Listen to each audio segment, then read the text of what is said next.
I must admit that I too, among hundreds of millions of educated people, was under the impression that the African slave trade was the sole responsibility of the Christian Europeans, the white race. That is, until I started exploring the subject in greater depth, and especially after reading an incredibly enlightening book called The Legacy of Arab Islam in Africa by John Alambila Azuma. My whole perspective and understanding has changed dramatically, and I would like you to tell us more about this subject. The success of Muhammadan Islam in deceiving, misinforming, deforming and contorting both history and reality over a period of almost 1400 years has been astounding. That is, until now. The greatest tragedy about this particular subject is that most of the descendants of African slavery, the black people in the Americas, around the world, as well as among the African blacks, are totally ignorant of the actual facts. Before we lose the concentration of our listeners, I would like to make the following statement and then prove it. That the worst, most inhumane and most diabolical institution of the black African slave trade was initiated, refined, perpetrated and implemented by the Mohammedan Arabs and later aided and abetted by the black converts to Mohammedan Islam. I predict that, as usual, the two subcultures, those of denial of facts and of political correctness, will attack us without once disproving a single statement and or conclusion that we make. Slavery was not created by the white races, because it has existed throughout human history and practiced by every tribe, culture, civilization, racial group and religion. In fact, the very word slavery has its root in the name Slav, based upon the Slavic peoples of Europe who were subjugated by other Europeans. It is not common knowledge that the Arabic word abd is synonymous with the meaning of slave. For example, Abdullah means literally the slave of Allah, and that in the language of the Arabs, all black peoples are called abid, plural, for slaves. While much has been written concerning the transatlantic slave trade, surprisingly little attention has been paid to the Islamic slave trade across the Sahara, the Red Sea and the Indian Ocean. While the European involvement in the African transatlantic slave trade to the Americas lasted for just over 3 centuries, the Arab involvement in the African slave trade has lasted 14 centuries, and in some parts of the Mohammedan world is still continuing to this day. The birth of Mohammedan Islam and its conquests brought about the birth of institutionalized, systematized, and religiously sanctioned slave trade on a massive and global scale.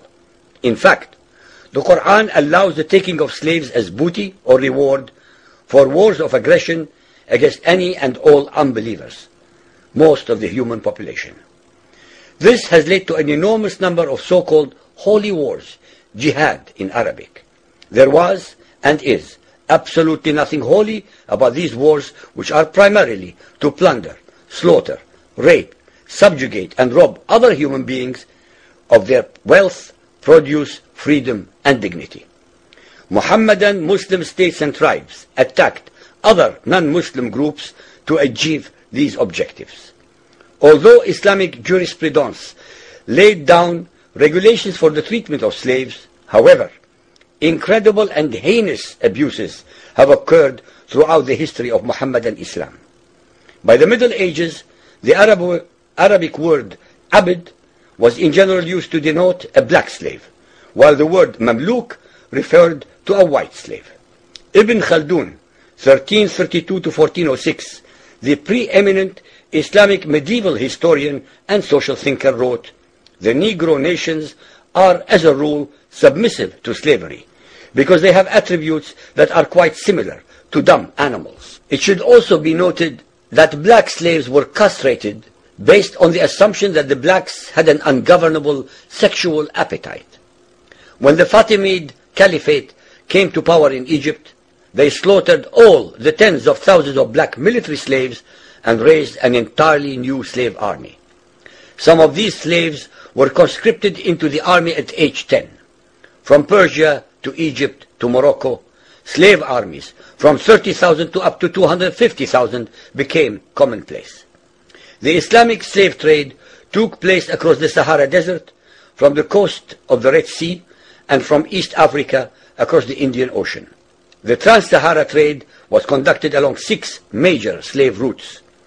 Just in the 19th century, for which we have more accurate records, 1.2 million slaves were brought across the Sahara into the Middle East, as well as a further 450,000 down the Red Sea and 442,000 from the East African coastal ports.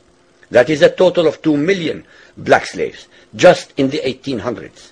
At least 8 million more were calculated to have died before reaching the Muslim slave markets. A comparison of the Islamic slave trade to the American slave trade reveals some extremely interesting contrasts. While 2 out of every 3 slaves shipped across the Atlantic were men, the proportions were reversed in the Islamic slave trade. 2 women for every man were enslaved by the Muslims. While the mortality rate of slaves being transported across the Atlantic was as high as 10%, the percentage of slaves dying in transit in the Trans-Sahara and East African slave market was a staggering 80 to 90%. While almost all the slaves shipped across the Atlantic were for agricultural work, most of the slaves destined for the Muslim Middle East were for sexual exploitation as concubines, in harems, and for military service. While many children were born to the slaves in the Americas, the millions of their descendants are citizens in Brazil and the United States today. Very few descendants of the slaves that ended up in the Middle East survived. While most slaves who went to the Americas could marry and have families, most of the male slaves destined for the Middle East were castrated, and most of the children born to the women were killed at birth. It is estimated that possibly as many as 11 million Africans were transported across the Atlantic, 95% of which went to South and Central America, mainly to Portuguese, Spanish, and French possessions. Only 5% of the slaves ended up in what we call the United States today. However, a minimum of 28 million Africans were enslaved in the Muslim Middle East. Since at least 80% of those captured by Muslim slave traders were calculated to have died before reaching the slave markets, it is believed that the death toll from 1400 years of Arab and Muslim slave raids into Africa could have been as high as 112 millions.